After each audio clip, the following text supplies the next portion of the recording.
আজকে ভোর ৪টায় ঘুম থেকে ওঠা হয়েছে। তারপর থেকে প্রচুর মাথা ব্যথা। আর ঘুমাতে পারিনি। যদিও ওঠার পরে আবার ট্রাই করেছি ঘুমানোর জন্য, কিন্তু ঘুম না আসার কারণে আর টাইম নষ্ট না করে ভাবলাম যে ঘরের যে কাজগুলো আছে এগুলো সেরে ফেলি। ভোরে যখন উঠেছিলাম তখনই আমি ভিজিয়ে রেখেছিলাম যে কী রান্না করব।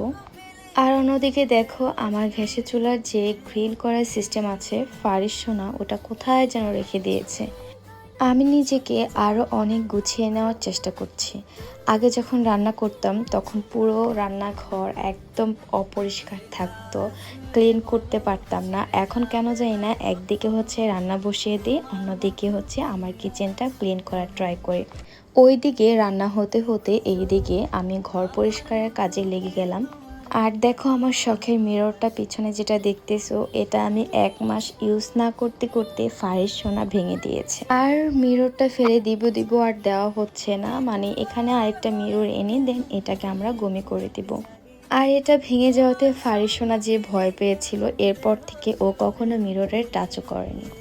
এইদিকে আমি অনেক হাসতেছিলাম, মানে আমি ভাঁজ করতেছিলাম, অন্যদিকে আমাদের শেহজাদ সোনা এগুলো নষ্ট করে দিচ্ছিল, পিছন থেকে টানা হেঁচড়া শুরু করে দিয়েছে। আর আজকের ওয়েদারটা এত ভাল লাগতেছে আমার কাছে। আর পার্সোনালি ওয়েদার যখন ভালো থাকে কেন জানি না আমার মনটা ওই দিন ভালো থাকে। আর এটা কার কার সাথে মিলে বলেন তো।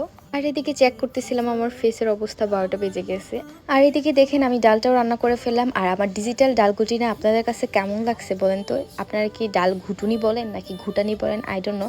আমি কোনো একটা বলে দিলেই হয় আর কি। আজকে বাসায় টমেটো ছিল না, তাই টমেটো অ্যাড করতে পারলাম না। আর আমি এখানে কোনো হচ্ছে চিলি বা মরিচ টরিচ কোনো কিছুই অ্যাড করি না, জাস্ট ধনিয়া গুঁড়ো আর হচ্ছে হলুদ গুঁড়ো আর জাস্ট সল্ট। কারণ এই ডালটা আমাদের সাথে সাথে ফারিসও খাবে। ডালটা বাগারে দেওয়ার পরে ধনিয়া পাতা যখন দেই, এটার স্মেলটা এত সুন্দর আসে কি আর বলবো। হ্যাঁ, বাচ্চা হওয়ার পরে অনেক কিছুই টেস্ট চেঞ্জ হয়েছে। এখন এত মশলা খায় না, এত ঝাল খায় না, আমাদের খাবার খুবই সিম্পল থাকে। আর ফারিস খুব জ্বালাতন করতেছিল আর আমি কোনো ক্লিপ নিতে পারি না। আজকের ব্লগটি এই পর্যন্ত। আর আমার ব্লগ আপনাদের কাছে কেমন লাগে সেটা জানাতে অবশ্যই ভুলবেন না। আল্লাহ হাফেজ, take loves and bye by.